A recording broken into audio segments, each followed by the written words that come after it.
Yes, Faye Greystone, the Chinese redneck. Okay, all I know, don't raise any more tax. That's it. Thank you.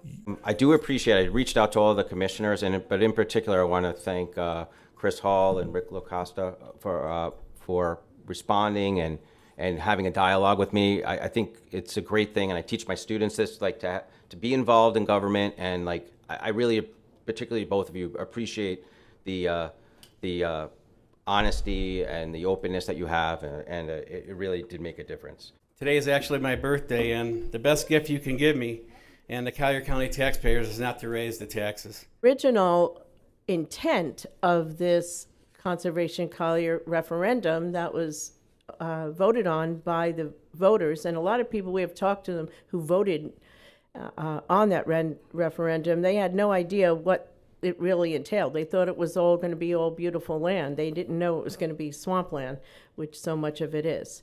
So I understand the voters voted, and sometimes the impression when people come to the microphone is that you guys are thwarting the will of the people, and I don't think that's presented as truth. People are always want to keep their towns and their communities beautiful, and I think the reality is they voted for that thinking that's what they were going to do. How does anyone justify asking taxpayers to purchase an acre of their land for $2 million?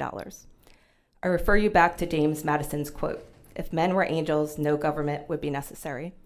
While I commend Conservation Collier for their preservation efforts, I would encourage them to focus on its mission of acquiring and preserving vital and significant threatened natural lands, forests, and wetland communities located in Collier County for the benefit of present and future generations, rather than small parcels of land that benefit only a few individuals. I would like to remind Conservation Collier that the citizens of this county entrusted you to use our money wisely. There were a lot of pieces of property that were bought just because they were there. We cited, and I'm not going to name them off right now because that'll turn the apple cart upside down.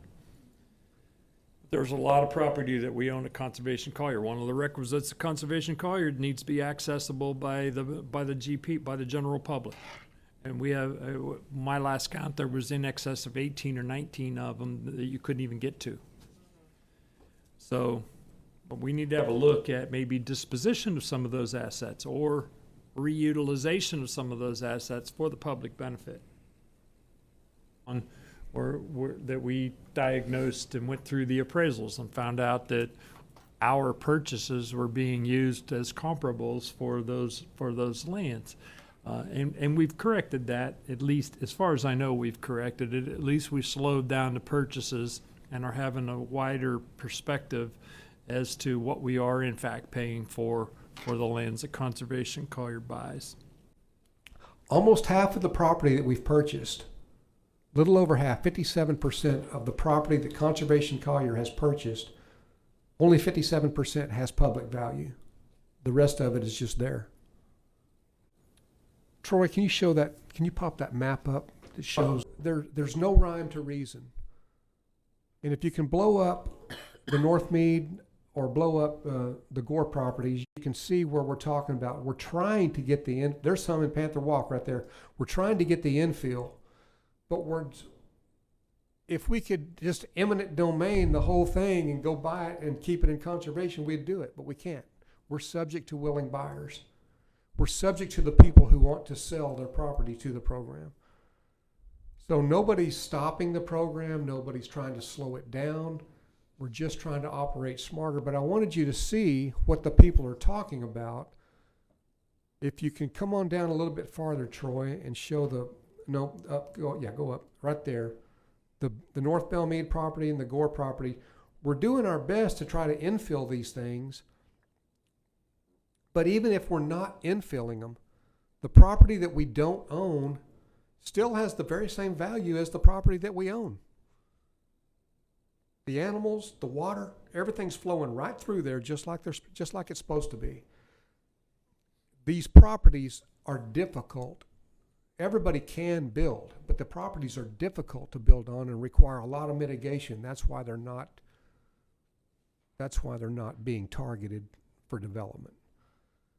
In that account, it's not a funding issue, people.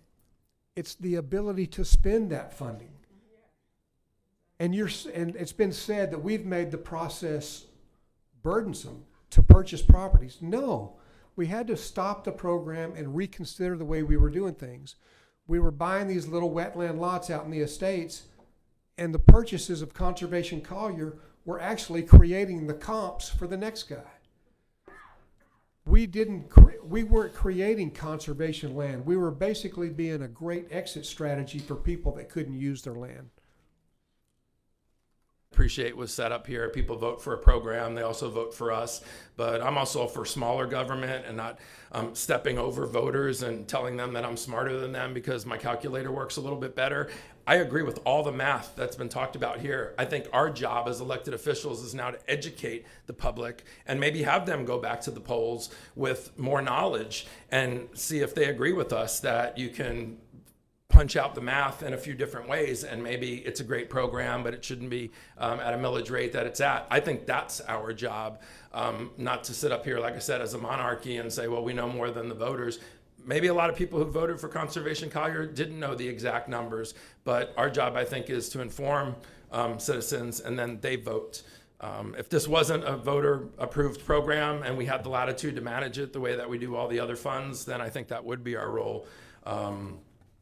Even at this rate, Conservation Collier would make about $2 million more than it did last year. You got to remember, at this time, even at this rate, just to put this in perspective, since me and Commissioner Hall have been on the board, prior to that, pretty much Collier stayed at millage neutral for 14 years. We got to the point where the board, the last couple of years, and we all decided it was time to start giving a break to the citizens because of what was going on in nature of the rest of the world and, the cost of living, everything else going on. Or burdening the people who have been hit with inflation, school board taxes. I mean, I think it was Jay that said it, fire districts, and all kinds of other cost increases. I know that the Conservation Collier was voted on by the people, but so were we. Every one of us up here was voted on the people to manage and to steward well the monies that come in here for public use. And that is the only reason why I'm making that proposal. I have supported, and to support today, the going back to, or staying at millage neutral. And I realize that that's for our residents, that's up to a 3% increase in their Collier County tax bill. It won't be a 3% for everybody, but it'll be no more than 3%. And the reason is that we've been trying to catch up with some tremendous needs that this county has. All right, any further discussion? Seeing none, all in favor signify by saying aye. Aye. All opposed? Aye. All right, passes 3-2, I believe. Is that correct?